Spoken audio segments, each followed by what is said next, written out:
And maybe also it'd be interesting to have some words on this fear of prosecution and what that causes for a dynamic, and maybe also how pressure can play as a subtle form of pressure or not so subtle. First, on the prosecutions, one of the other fears of government that may be held also by the rebels, but usually it's held by government, is that following a democratic election, after the signing of a peace agreement, there will be a new government, and the old government will be prosecuted for war crimes, crimes against humanity. And so the politicians on the side of the government and the heads of their security services are very, very concerned about the potential to be put on trial. And in many situations they will say in a hard-line fashion, this is not up for negotiation. If there is no amnesty, there is no peace agreement. In South Africa that was the case. The apartheid generals made it very clear to their leadership and to the leadership of the ANC there would be no deal if there were no amnesty. And it's a dilemma that characterizes, that's typical, that characterizes these kind of conflicts. On the one hand, we don't want to let them off the hook. We don't let people who commit murder for non-political reasons off the hook. So on what basis do we let people who committed murder for political reasons, in large numbers, off the hook? I mean, it's unjust, inconsistent.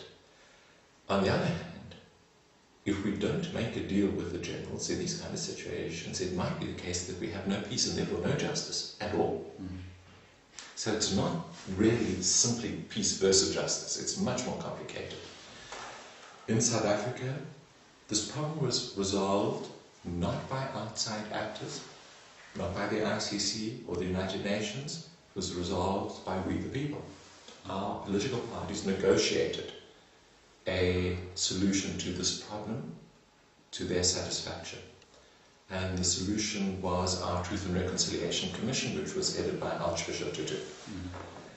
And the deal was essentially that you could apply for amnesty, you had no guarantee of getting it. You were likely to get it if you made a full and frank confession. And a panel that comprised the Truth and Reconciliation Commission would make a judgment. You were expected to seek forgiveness and to do this in a spirit of reconciliation, not a spirit of defiance. And the Truth and Reconciliation Commission then would make the judgment whether you did or did not qualify for amnesty. And for people who suffered under apartheid, this was a bitter compromise. For millions of people who had been dispossessed of their land and possessions under apartheid, for people who had been tortured, who had been forced into exile, or who had had family members killed, this is a bitter compromise. But this compromise was designed to move us away from civil war into a full constitutional democracy, and we were willing to make it.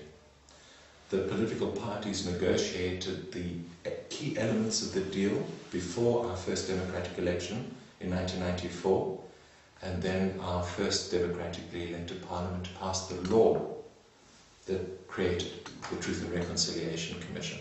So our compromise was a consequence of a democratic election, ratified by a democratically elected parliament, and therefore, for all its limitations, it is a legitimate agreement, and it's our agreement, and we can live with the consequences. We the people, the majority.